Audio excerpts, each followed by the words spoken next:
Previously, as Shyman and Callia shared their first kiss after accepting each other's feelings, she blushed and wondered if she should tell him that she had a dream where they were doing the same thing, and he was begging her to come back to him. Annoyed, Shyman asked what she was thinking while kissing him. To this, Callia boldly revealed that she had dreamt of being intimate with him. Hearing this, he laughed loudly. Annoyed, she asked if she had told him a joke, since he was laughing like a maniac. Seeing Callia's cute reaction, Shyman pressed her onto the bed and began stripping off her clothes. Later in the morning, after Shyman placed Shasha between them on the bed, he started playing with him with a smile. Observing this, Callia sat up and expressed that she loved him and wanted him to become Shasha's father. Hearing this, Shyman embraced her tightly and declared that he also loved her and was ready to become Shasha's father. So, let's dive into the parts 70, 71 and 72 of the manhwa, The Baby Isn't Yours. As Callia practices swordsmanship with Galas, she eventually surrenders, complaining that they've been sparring for over 2 hours. Wiping her hands clean, Callia allows her to take a short break. She then approaches the stroller and asks how her baby, Shasha, is doing. Upon seeing his mother, Shasha begins to dance with a cute little voice. And as Callia takes him in her arms, Nanny Latrika mentions that Shasha has eaten all his food.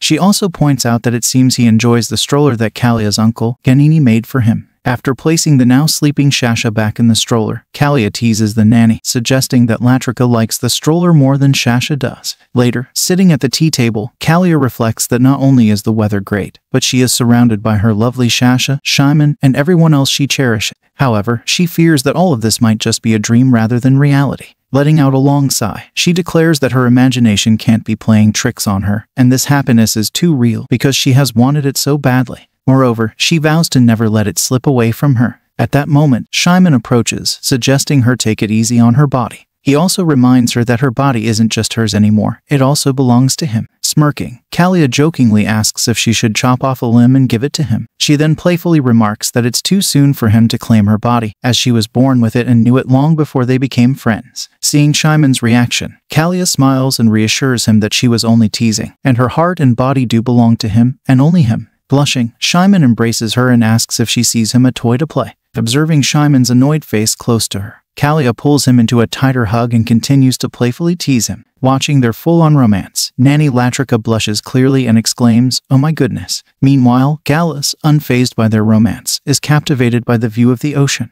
Shyman then informs Callia that he has to leave but will be back by tonight. He leans then over to Shasha, promising that they'll play later. Before leaving, he casts protective spells on both Callia and Shasha, and assures them that his spirit will remain with them for protection while he's gone. And as he leaves, Callia pats the spirit's head and asks if it's excited to meet her son, Shasha. But at noticing the bracelet she is wearing, Callia reflects on how much she misses her grandfather Callia, and she is also desperate to see her mother, Kia, again, as it's been so long since their last reunion. Besides, she hasn't seen her Aunt Hoa or uncles Ganini and Furiosa either for a long time. Suddenly, a small fairy flies up to Callia with a concerned expression. The fairy whispers in her ear, informing her that someone is coming to meet her. Perplexed, Callia tries to ask the fairy about who this unexpected guest might be, but before she can, a strong gust of wind sweeps across the area. To this, Galas extends before Latrika to protect her. On the other side, at observing the strong wind vandalizing everything, Callia gets concerned for her son's safety. However, Callia quickly calms herself upon seeing that Shyman's protective spell is doing its job. Gripping a wooden sword, she instructs Galas to take Shasha and Latrika to safety. At that moment, Callia's fourth daughter and the fifth master of the fairy forest, Nua, appears and introduces herself. Callia, visibly displeased, sarcastically asks what kind of ant introduces herself in such a manner. Hearing this, Nua smirks and immediately launches an attack at Callia.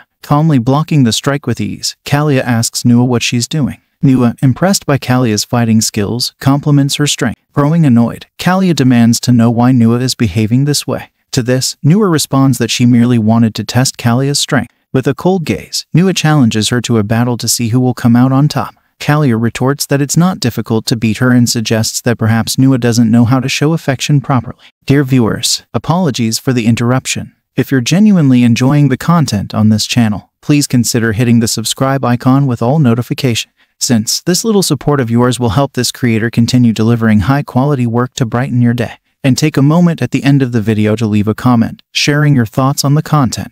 Your feedback means a lot. Now, let's not take up too much of your time and jump back into the story. Backing away slightly, Callia warns Nua to leave before she gets angry. The observing fairies whisper to one another in awe, noting that it's the first time they've seen anyone break Nua's ice sword with just one strike. As the battle continues, Callia realizes that her wooden sword is no match for Nua's, but her military training gives her an advantage. For this, Callia springs into the air and gets ready to launch another attack, while Nua mocks her for thinking she's fast. In counter, Nua summons multiple crystal arrows and sends them toward Callia. Sensing them, Callia successfully deflects all the arrows without suffering any physical harm. She then shatters Nua's ice sword in a blow again, prompting Nua to comment on how skilled Callia is at fighting. Going completely mad, Nua summons another ice sword and challenges Callia to a real fight. Callia, however, ponders how she can continue fighting, as her wooden sword is already broken and she forgot to bring her actual weapon. With a determined smile, she declares what if she has no other choice, she is going to face her bare hand. Suddenly, the bracelet on Callia's wrist begins to glow intensely, and out of nowhere, Callia's mother, Kia, arrives and calls Nua an idiot for attacking her daughter. With a swift and powerful slap, Kia chastises Nua, stating that if she wants to fight someone, she should fight her, not her daughter. Shocked, Nua wonders aloud if this is the version of Kia that her father created after Kia's death, and she was so angry when she heard that her father made a fake version because she was close with Kia. Smiling sadly, Nua reflects on how absurd it is that Kia is here. Meanwhile, perplexed Callia notices something strange about her mother, sensing that Kia's presence is stronger than before. Meanwhile, at observing something strange mark on Kia's forehead, Nua wonders if that mark belongs to Spirit Amunita.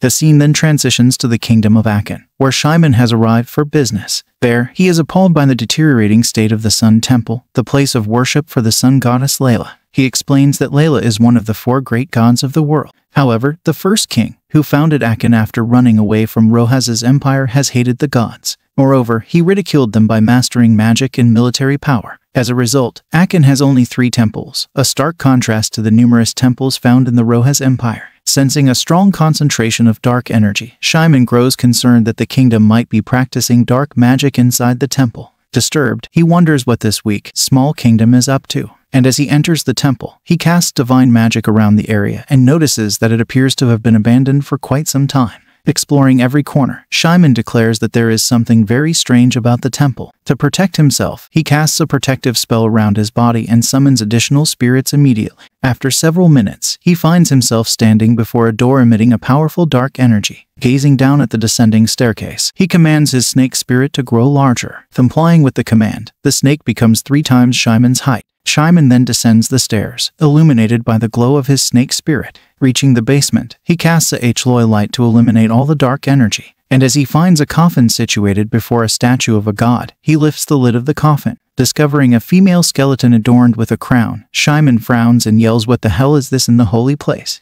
As we wrap up today's segment, thank you for being with us until the very end. I'll be sharing fresh videos of this manga and exciting new series every weekend.